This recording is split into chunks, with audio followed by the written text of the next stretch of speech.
Talvez alguns estranhem a afirmação de mais uma manifestação da graça do Senhor Jesus na história de José. Fato é que muitos pastores têm cometido o erro teológico de não identificar Jesus no Antigo Testamento. Jesus ele é tão presente no Antigo Testamento quanto no Novo. A diferença é que no Novo nós temos Cristo encarnado, ou seja, ele pode ser visto, ele pode ser tocado, ele está ali, Deus em uma pessoa, ou seja, Deus habitando plenamente naquele homem que foi conhecido como Jesus Cristo, Jesus de Nazaré. Mas no Antigo Testamento temos inúmeras manifestações do Senhor Jesus, ou manifestações implícitas ou explícitas. Explícitas são aquelas que fica evidente a manifestação do Filho de Deus. Por exemplo, quando na Bíblia passagens veterotestamentárias apresentam o anjo do Senhor com A maiúsculo. Quem é o anjo do Senhor com A maiúsculo? O Filho de Deus, Jesus Cristo. Então, quando Josué, ao pé de Jericó, encontra um homem com a espada desembainhada na mão e o questiona, capítulo 5 de Josué, quem és tu, um dos nossos ou um adversário? E aquele homem responde, eu sou o príncipe dos exércitos de Deus e acabo de chegar. Josué então replica, o que queres, o meu senhor, que eu te faça? Ele responde, retire as sandálias dos pés, porque o lugar em que pisa é santo. Observem que ali nós temos uma manifestação do Filho de Deus, ainda que não apareça o nome Jesus Cristo, Cristo, Messias. Por quê? Porque ali nós temos Jesus pré-encarnado, ou seja, antes da encarnação. Então essas são manifestações explícitas, como também o capítulo 3 do Êxodo, quando Deus aparece a Moisés no meio de um redemoinho. No meio do redemoinho foi em Jó capítulo 38, mais uma manifestação explícita. Quando a gente guarda 2, 3 informações na cabeça ao mesmo tempo, acontece de confundirmos. Mas, já que citei Jó capítulo 38, lá nós temos uma manifestação explícita, notória, indiscutível acerca do Filho de Deus. Quando o Senhor aparece a Jó e faz a ele 70 perguntas e o questiona onde você estava. Isso vai desembocar em Jó capítulo 42, quando Jó reconhece que é um homem pecador e que foi ignorante com relação à soberania de Deus. Ali, em Jó 38, nós temos uma manifestação explícita do Filho de Deus. Agora sim, agora eu vou ao capítulo 3 do Êxodo. Capítulo 3 do Êxodo. Lá nós temos a sarça ardendo em chamas, sem que ela se consuma. Moisés, então, é despertado nele a curiosidade e ele vai ao encontro do Senhor. Deus, de longe, diz a ele, Moisés, não te chegues para cá, retire as sandálias dos pés, porque o lugar que pisas é santo. Aí você vai dizer, pastor, mas o que nos garante que seja o filho e não o pai? Evangelho de João, capítulo de número 1, verso de número 18, diz assim, ninguém jamais viu a Deus. O Deus unigênito que está no seio do Pai é quem o revelou. Ou seja, o Pai jamais foi visto por homem algum. É dizer, irmãos, que as manifestações veterotestamentárias, nós temos a presença explícita de Cristo, nos textos que citei, ou implícitas. Implícitas é quando não nos fica tão claro. Ele se manifesta por meio dos tipos. O que é tipo na teologia? Tipo são sombras de Jesus Cristo no Antigo Testamento. Pastor, dê exemplo para facilitar. A Bíblia diz que Moisés foi o maior de todos os profetas, porque ele falava com Deus face a face. Mas a mesma Bíblia vai apresentar Jesus como o grande profeta. Perceberam? Então, pastor, finalmente, foi Moisés ou foi Jesus? Irmãos, ninguém supera o Senhor Jesus. É óbvio que, enquanto exclusivamente homem, Nós temos Moisés como o maior de todos os profetas, mas em Cristo nós não temos apenas a sua humanidade, nós temos a sua divindade. Logo, como é que nós entendemos? Que o maior profeta produziu no Antigo Testamento uma sombra. Essa sombra se chamava Moisés. Vou dar um outro exemplo para que fique claro. Jó foi uma sombra no Antigo Testamento da pessoa do Senhor Jesus. De que maneira? Jó pagou uma pena na qual ele não deu causa. Parem, pensem. Jó morreu sem saber o porquê de todo aquele sofrimento. Jesus sabia por que estava sofrendo, que era em razão dos nossos pecados. Mas há uma similaridade entre eles dois. Jó não deu causa ao seu sofrimento. Quem não deu causa ao seu sofrimento no Novo Testamento? Jesus. Jesus não foi o causador do seu sofrimento. Ele foi o apenado pelos nossos pecados, mas não foi ele que deu causa. Então, observem, nós temos Cristo no Novo, projetando uma sombra no Antigo Testamento. Jó. Um outro exemplo, para a gente compreender melhor e eu poder entrar no texto, porque implicitamente Jesus está aqui nesse texto. Se eu não fizer isso, os irmãos não terão entendimento adequado.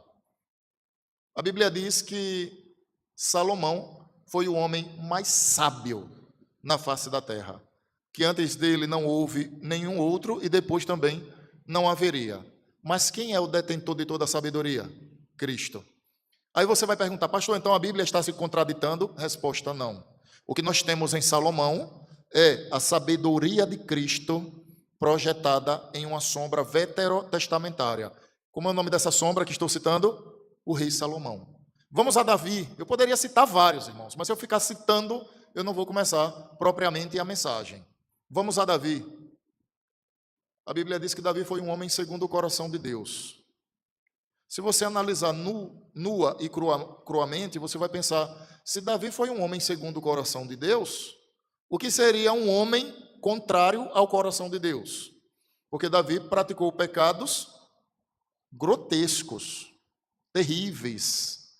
Em um só ato, Davi praticou o adultério e o homicídio na forma dolosa. Ou seja, se Davi fosse julgado por um tribunal humano, ele seria diretamente condenado, porque ele praticou um crime doloso contra a vida, ele colocou o esposo de Betseba à frente de uma batalha para que aquele homem fosse morto, e o mesmo Davi se apossou da mulher daquele homem. Então nós temos aí um pecado de adultério, ao passo que também temos um homicídio doloso. Aí você vai me perguntar, pastor, então como Davi foi um homem segundo o coração de Deus? Ninguém superou o reinado de Davi. Davi foi um rei hegemônico, poderoso, grandioso. Israel gozou não apenas de paz, como também de hegemonia, prosperidade, glória e riqueza no reinado de Davi. Eu pergunto aos irmãos, quem é o grande rei hegemônico? Quem é aquele que todas as coisas estão no estrado dos seus pés? Cristo. Então, o que é que nós temos? Nós temos o rei hegemônico projetando no Antigo Testamento um rei chamado Davi. Perceberam?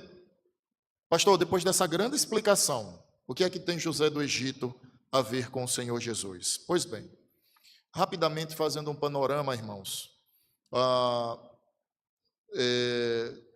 de um contexto imediato, no capítulo 12 de Gênesis, Deus chama Abraão.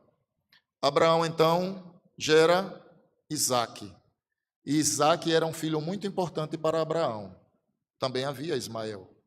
Mas Isaque era o filho não apenas legítimo, mas, sobretudo, o filho, vou chamar de principal, de Abraão. Isaque, então, produz outro filho, Jacó. Jacó, por sua vez, era o filho principal de Isaque. E Jacó tem vários filhos, vários.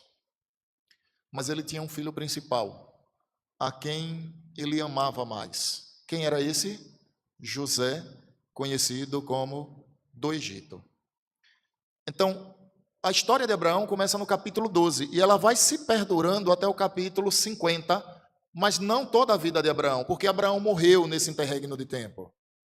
O que vai caminhando até o capítulo 50 é a aliança que Deus fez com o seu povo e vai o conduzindo. Então, José, ele tem um papel importantíssimo no Antigo Testamento, porque José foi o homem usado por Deus para salvar o seu povo. É claro que não foi para salvar o seu povo da perdição eterna, mas salvar o seu povo da escassez a qual eles sofreriam no deserto. Então, José, ele tem um papel de preservar o povo de Deus. E tudo isso começa a partir de um erro. O erro não foi de José. O erro foi da inveja e do ciúme dos seus irmãos. Vamos ao texto, capítulo 37, verso 1. Jacó habitou na terra da peregrinação de seu pai, na terra de Canaã. Esta é a história de Jacó. Quando José tinha 17 anos, veja que curioso, o versículo 1 diz, essa é a história de Jacó. Aí o verso 2 diz, quando José tinha, finalmente, a história de Jacó ou a história de José? Uma coisa está interligada à outra. Então o texto começa, esta é a história de Jacó, verso 2. Quando José tinha 17 anos, apacentava os rebanhos com os seus irmãos. Sendo ainda jovem, acompanhava os filhos de Bila e os filhos de Zilpa, mulheres de seu pai, e trazia mais notícias deles a seu pai. Ora, Israel amava mais José do que todos os outros filhos, porque era filho da sua velhice, e mandou fazer para ele uma túnica talá de mangas compridas. Então, nós temos já Moisés, dirigido pelo Espírito Santo, porque foi Moisés quem escreveu esse texto, apontando que havia um amor maior de Jacó para com José, que era o filho de 17 anos, mais que os outros irmãos. E isso acontecia porque considerava Jacó ser José, filho da sua velhice. Mas Moisés não esconde essa verdade. Moisés é categórico em afirmar, inspirado pelo Espírito Santo, que Jacó amava mais José. E aqui nós começamos a perceber uma manifestação de uma sombra do Senhor Jesus Cristo no Antigo Testamento. Se você for lá em Marcos, capítulo 1, verso de número 11, você vai perceber que, embora sejamos amados por Deus como filhos por adoção, o que o texto de Marcos, capítulo 1, verso de número 11 diz é o seguinte: então veio uma voz dos céus que dizia, você é o meu filho amado em quem me agrado. Ou seja, Deus Pai só tem um único filho que o agrada, que não há defeito, que não há mácula, que não há pecado nele. Quem é esse filho? O Senhor Jesus Cristo. Somado a isso, Jesus ele é da mesma natureza divina do Pai. Nós não somos deuses, nem semideuses. Nós somos homens feitos de corpo e alma. Aí você vai dizer, pastor, e o espírito? Espírito e alma, para a Bíblia é a mesma coisa. Aí você vai dizer, mas e o texto lá de Hebreus, que diz que a palavra de Deus é mais cortante que espada de dois gumes, a ponto de separar alma de espírito? Observe que o autor aos Hebreus está apontando que a profundidade da palavra de Deus, ela é capaz de separar o que é inseparável. Por exemplo, junta de medula. O que é a medula? Senão uma junta da vértebra, da coluna. Perceberam? Então, alma e espírito é a mesma coisa. Os animais só têm corpo. Os anjos só são espírito. E o homem tem espírito e corpo. Animais não têm almas e anjos não têm corpos. Homens têm corpos e almas. Então, observem que, embora sejamos filhos de Deus e amados por Ele, e sejamos adotados por meio da fé que temos em Cristo, da justificação que Ele nos trouxe, nós não somos o perfeito Filho de Deus. Nós não somos o Filho em que Deus tem prazer nele, em que satisfaz a vontade de Deus completamente. Porque se fôssemos, não precisaríamos de salvação. Observem que Jesus ele é o nosso irmão mais velho. Jesus não é o nosso pai. O nosso pai é o mesmo pai de Jesus, que é Deus Pai. Por isso que quando vamos orar, nós dirigimos a nossa oração ao Pai. A oração sempre deve ser dirigida ao Pai. A oração deve ser feita segundo a vontade do Filho. Por isso Jesus disse: o que vocês pedirem ao Pai em meu nome, isso ele vos dará. O que é que Jesus quis dizer? O que vocês orarem, que for segundo a minha vontade, vocês vão receber. E a oração, ela deve contar com o auxílio do Espírito Santo. Então a oração, ela é dirigida ao Pai, ela é feita em nome ou segundo a vontade do Filho, e ela sofre a intercessão do Espírito. Nós temos um intercessor junto a nós, o Espírito Santo, e um junto ao Pai. Quem? O justo advogado, a saber, o nosso irmão mais velho. Então observem que aqui a gente já identifica o Senhor Jesus. Eu não estou forçando o texto. Vocês estão observando que naturalmente José era o filho amado de Jacó. No Novo Testamento nós temos o pai, no batismo do seu filho, afirmando: esse é o meu filho amado, em quem eu tenho prazer. O texto segue, irmãos. Verso de número 3 em diante diz assim: 4. Quando os seus irmãos viram que o pai o amava mais do que todos os outros filhos, odiaram-no e já não podiam falar com ele de forma pacífica.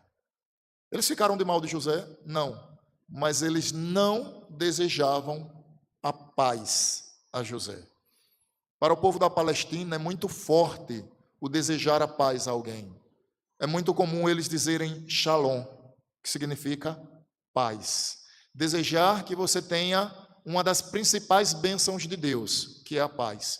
Eu queria perguntar a você, quanto custa a sua paz? Você consegue pagar a paz ou alguém consegue pagar a sua paz? Não.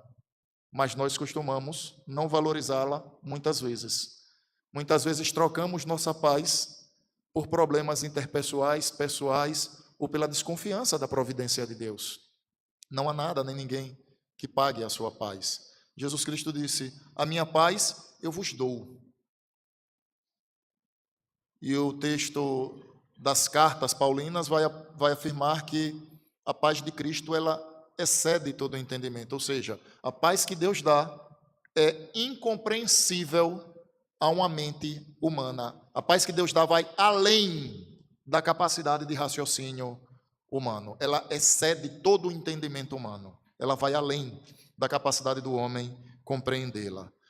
Então, os irmãos de José não o cumprimentavam. Verso de número 5. José teve um sonho e o contou aos seus irmãos. Por isso, o odiaram ainda mais. Qual foi o sonho? Foram dois. O primeiro deles, verso de número 6. Ele lhes disse: peço que ouçam o sonho que tive. Sonhei que estávamos amarrando feixes no campo, e eis que o meu feixe se levantou e ficou em pé, enquanto os feixes de vocês o rodeavam e se inclinavam diante do meu. O que José está tendo aqui, irmãos, é um sonho profético. Ou seja, Deus está fazendo José tomar ciência daquilo que ele fará anos à frente. Vejam só, aqui José tem 17 anos de idade. No Egito, quando ele socorreu a sua família, ele já era passado de 30 anos de idade. Foi anos à frente que ele socorreu a sua família. E os seus irmãos, quando buscaram o governador do Egito para pedir socorro em razão da escassez que estavam sofrendo, todos aqueles se prostraram perante o governador do Egito. O que é que Deus está fazendo aqui? Deus está mostrando ao seu servo José o que ele faria por meio da vida desse homem piedoso. José ainda não sabe, ele ainda não compreende o que isso quer dizer. Os seus irmãos até especulam, mas especulam de um ponto de vista de ciúmes, de inveja, de descontentamento. Mas Deus não está condicionado ao descontentamento de ninguém. A verdade é, irmãos, que aquilo que Deus tem que fazer, não entenda que fazer como obrigação, mas aquilo que Deus quer fazer, Deus fará, e nem Satanás, nem governo humano algum poderá mudar o que Deus determinou. Só existe um ser que é imutável, Deus. Eu e você, nós mudamos de opinião. Nós mudamos de gostos, nós mudamos de hábitos, nós somos variáveis, mutáveis. Deus não. Então, embora os irmãos de José estivessem descontentes com o sonho, porque o verso seguinte vai afirmar isso, o verso de número 8 diz assim: então os irmãos lhe disseram: você pensa que vai mesmo reinar sobre nós? O que eles não sabiam é: José iria reinar sobre eles. Eles não sabiam disso. Você pensa mesmo que vai reinar sobre nós? Pensa que realmente dominará sobre nós? E com isso o odiavam ainda mais, por causa de seus sonhos e de suas palavras. Mas o sonho não parou por aí, irmãos. O Senhor então lhe concedeu mais um sonho profético. Verso de número 9.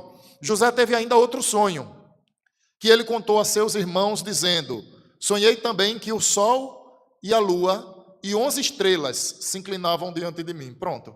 Se a coisa não estava boa, agora ele envolveu os seus pais. Então, sol e lua, pai e mãe, 11 estrelas, os 11 irmãos.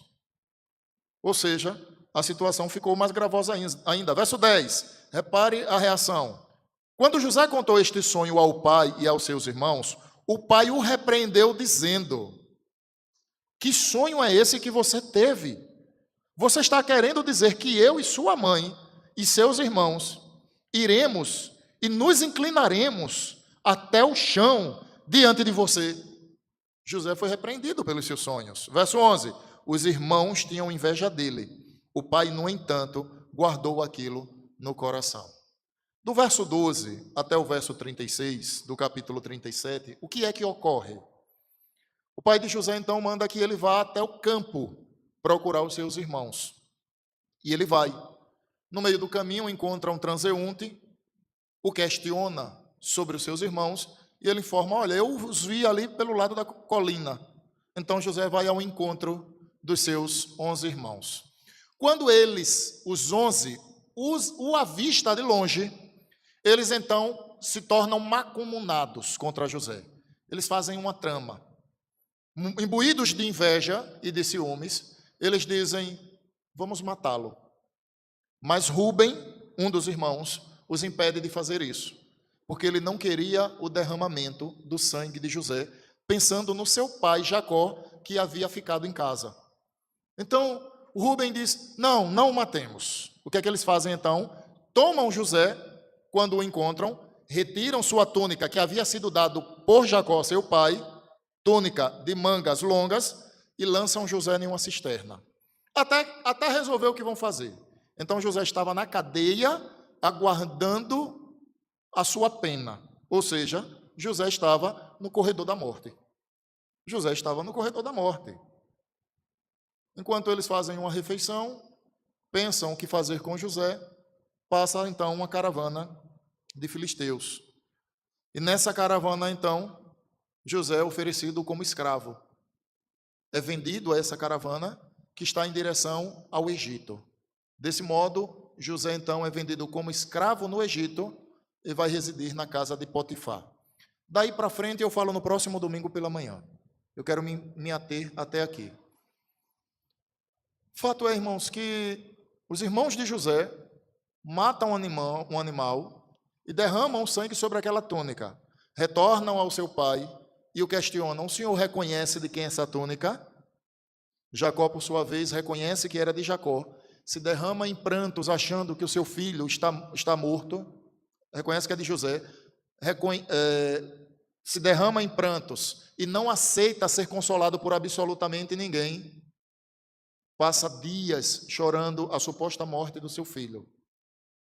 E nessa trama toda, ele só vai descobrir que o seu filho vive anos depois, quando precisaram ir ao Egito, encontrar com o governador do Egito, pedir alimento, e o sol, a lua e 11 estrelas dobrarem os joelhos e com o rosto em terra implorar por misericórdia.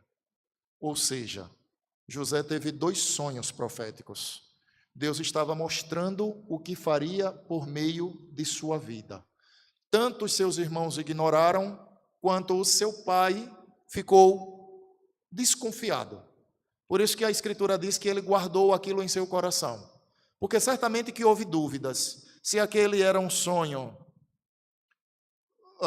fruto do imaginário humano ou se aquele era um sonho espiritual, já que José tinha essa capacidade, esse dom dado por Deus. Deixa eu abrir um parêntese aqui para que ninguém me entenda mal. Irmãos, vejam só, a Bíblia diz que quem sonha, conte como sonha.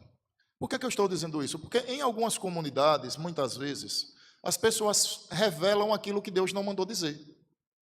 Por isso que para nós é tão importante ter como única regra de fé e prática a Escritura Sagrada. Para nós, a revelação de Deus, o que Deus tem a dizer, está em sua palavra.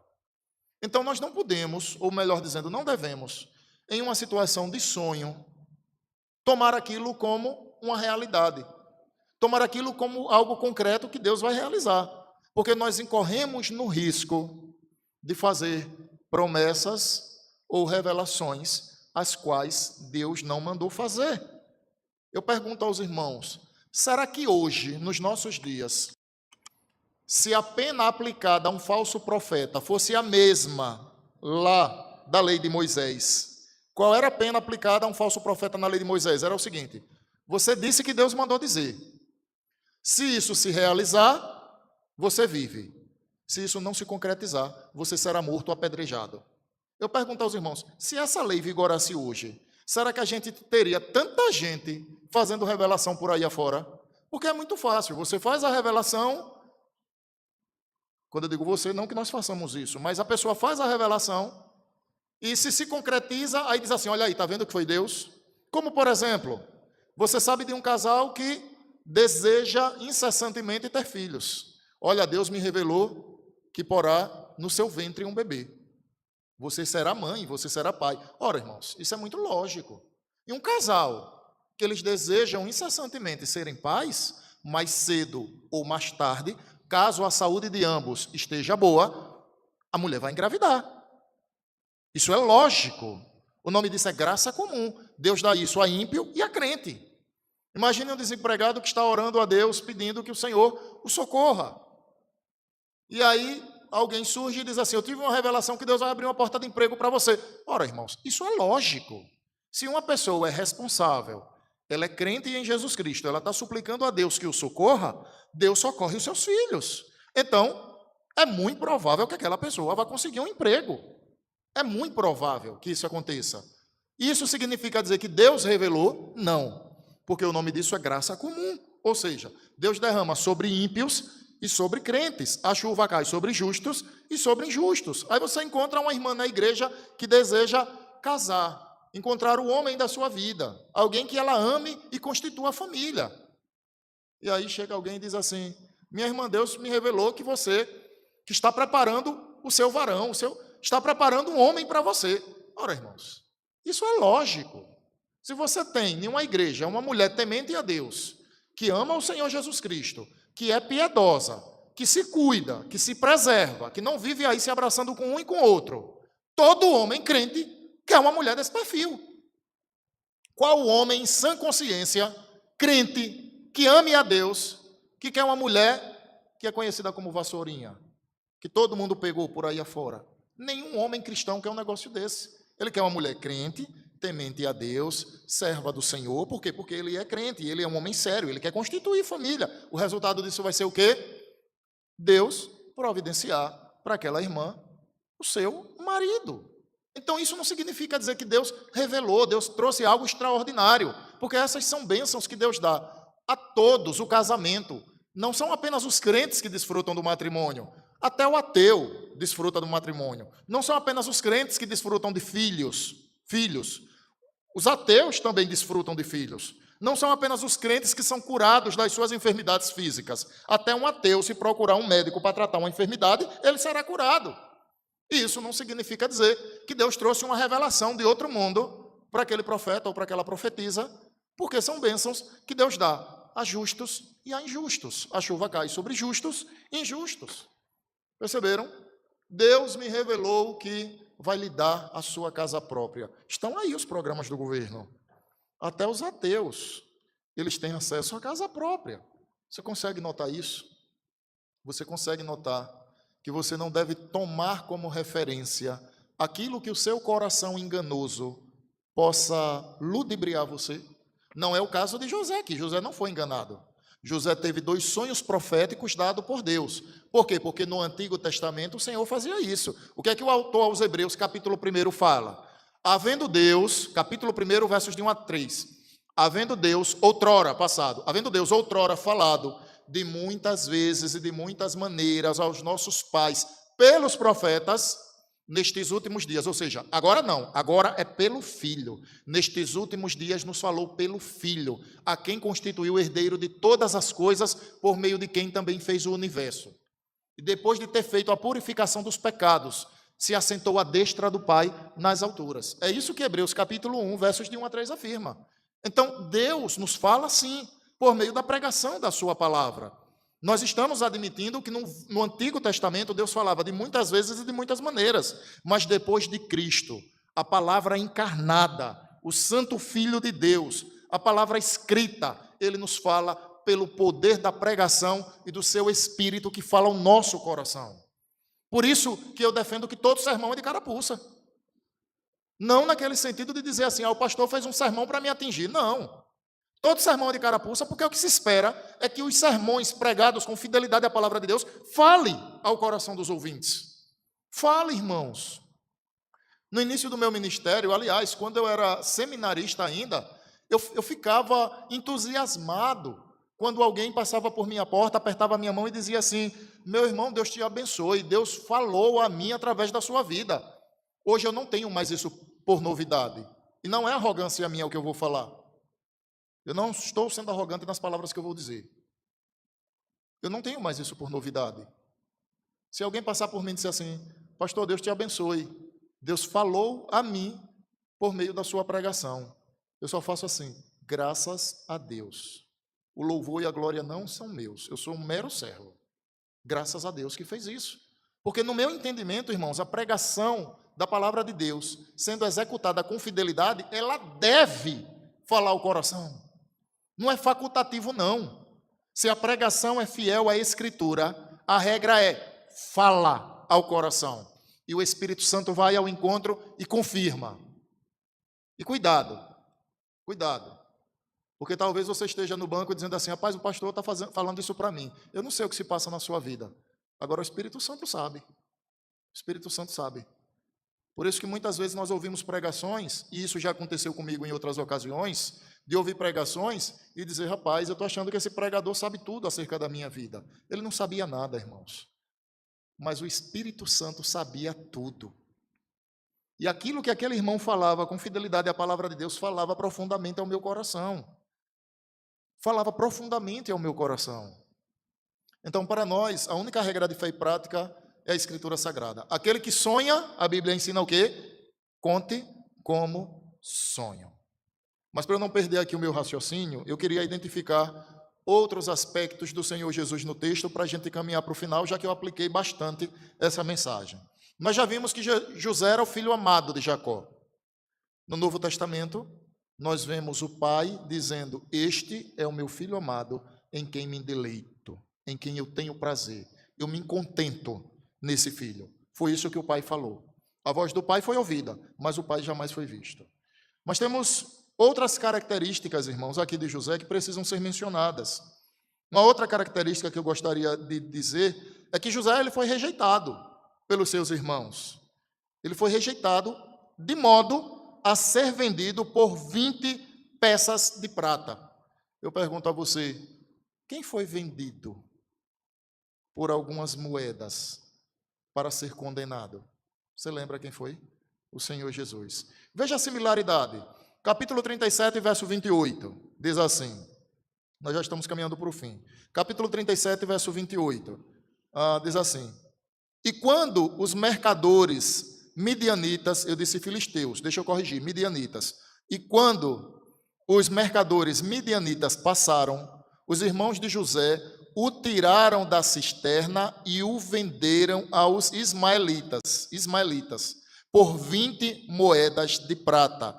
E os ismaelitas levaram José para o Egito. José foi rejeitado pelos seus irmãos e foi vendido por eles. Jesus foi rejeitado por discípulos e por um deles foi traído, sendo vendido. Pastor, onde é que está isso? Mateus capítulo 26, verso de número 15. Mateus 26, verso de número 15. Vamos ao texto sagrado. Olha lá o que está escrito. Mateus 26, verso 15. Assim está escrito. Ele disse... Deixa eu ler do verso 14. Então um dos 12, chamado Judas Iscariotes, foi falar com os principais sacerdotes. Ele disse, Judas, quanto me darão para que eu o entregue a vocês? E pagaram-lhe 30 moedas de prata. E disse, e desse momento em diante, Judas buscava uma boa ocasião para entregar Jesus. José foi traído e vendido. Jesus foi traído e vendido também. Vocês conseguem perceber as sombras veterotestamentárias acerca do Senhor Jesus sendo expressas? Mas ainda há uma outra. Eu ainda quero apontar uma outra que está lá no capítulo 37, volta lá para Gênesis, versos de 18 a 36. O que é que acontece aqui? Após o sofrimento e perseguição. Então, depois de José ter sofrido e sido perseguido, lá no capítulo 39, corrigindo, capítulo 39, de 7 a 20, ele sofreu a tentação. Que tentação foi essa? A mulher de Potifar, que o assediava sexualmente, a todo custo tentava se deitar com José. E José então reage dizendo que ele não pecaria contra o Senhor seu Deus e o Senhor da casa a qual ele servia, a saber, Potifar. Pastor, e Jesus foi tentado? Jesus foi tentado, irmãos. Capítulo 4, não essa tentação, obviamente, porque Jesus se fez eunuco. Capítulo 4 de Mateus, de 1 a 11. O que é que nós temos lá? O registro da tentação do Senhor Jesus, quando passou 40 dias e 40 noites no deserto e após isso ele teve fome. Então veio o diabo lhe tentar. E qual foi a investida do diabo? Verso de número 3. Então o tentador, aproximando-se, disse a Jesus, se você é o Filho de Deus, mande que estas pedras se transformem em pães. Jesus, porém, respondeu, está escrito, o ser humano não viverá só de pão, mas de toda a palavra que procede da boca de Deus. Segunda tentação, verso 5. Então o diabo levou Jesus à cidade santa, colocou-o sob o pináculo do templo e disse, se você é o Filho de Deus, jogue-se daqui, porque está escrito que aos seus anjos ele dará ordem a seu respeito, e ele o susterá nas suas mãos, para que você não tropece em alguma pedra. Verso 7, resposta de Jesus à segunda tentação. Também está escrito, não ponha à prova o Senhor, seu Deus. Terceira tentação, verso de número 8, o diabo ainda levou Jesus a um monte muito alto, mostrou-lhe todos os reinos do mundo e a glória deles, e disse, tudo isso lhe darei, se prostrado você me adorar. Resposta do Senhor Jesus, verso de número 10. Então Jesus lhe ordenou, vá embora, Satanás, porque está escrito, adore o Senhor seu Deus e preste culto somente a Ele. José foi tentado, Jesus foi tentado. José foi vendido, Jesus foi vendido. José foi traído, Jesus foi traído. José era o filho amado do seu pai. E Jesus é o filho amado do Pai Celestial. E, irmãos, é uma bênção ter Jesus como nosso Salvador. Porque nós não somos salvos com base nos nossos méritos pessoais. Se Deus te desse 10 chances para ser salvo, você se perderia em 11 delas. Porque nós não temos condições de salvar a nós mesmos. Graças a Cristo, que passou por todas essas situações e nos concedeu a graça inefável da redenção. Meu irmão, você que é crente em Cristo, nada nem ninguém pode lhe separar do amor de Deus. Nem a tristeza, nem a alegria, nem a profundidade, nem a altura, nem a largura, nem os anjos, nem Satanás com seus principados. Nada, nem ninguém pode nos separar do amor de Deus. Por quê? Porque nós estamos em Cristo justificados. Quando Deus Pai lhe olha do céu, olha para mim e para você, Deus nos vê justos, porque sobre nós repousa a graça redentora de Cristo. Pastor, isso não pode mudar de modo que algum dia eu perca a minha salvação, não. Aqueles que foram redimidos pelo Cordeiro, eles não perderão a salvação. Ah, pastor, mas às vezes eu passo por tantas dificuldades, tantas agruras. Não se preocupe. A boa mão que te tirou do fundo do mar de perdição vai te acompanhar até o dia final. E essa boa mão porá sobre a sua cabeça a coroa da vida, porque Ele nos fará perseverar até o fim. Bendito seja Deus e Pai do nosso Senhor Jesus Cristo. Bendito seja Cristo, irmãos. Porque quando eu olho para mim mesmo, eu me pergunto como Deus salvou um homem como eu. E se você não for o pior pecador que você conhece, eu quero lhe dizer que você não conhece a si mesmo. E bendito seja o Espírito Santo. Porque quando eu e você estávamos mortos, nós não estávamos boiando na superfície, nós estávamos no fundo do mar de pecados. Ele foi lá ao nosso encontro. Ele quebrou o nosso coração.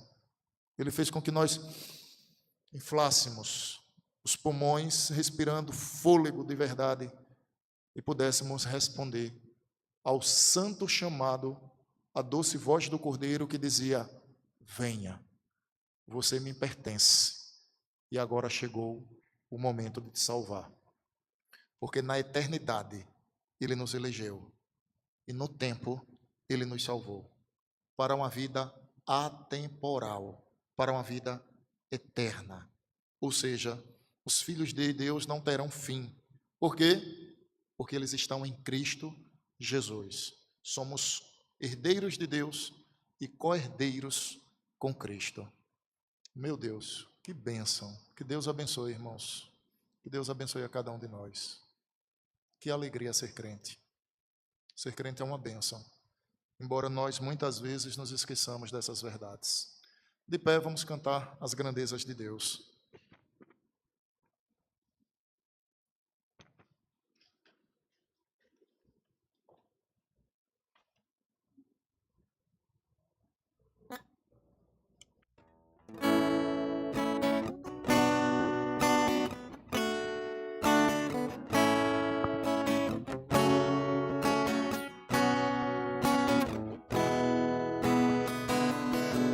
Se paz a mais doce me deres gozar, se dor a mais forte sofrer, ó seja o que for, tu me fazes saber que feliz com Jesus sempre sou. Sou feliz com Jesus, sou feliz com Jesus, meu Senhor. Embora me assalte o cruel Satanás e ataque com vis tentações, ó certo eu estou, apesar de aflições, que feliz eu serei com Jesus. Sou feliz com Jesus, sou feliz com Jesus, meu Senhor. Meu triste pecado por meu Salvador foi pago de um modo cabal. Valeu, meu Senhor, ó mercê sem igual. Sou feliz, graças dou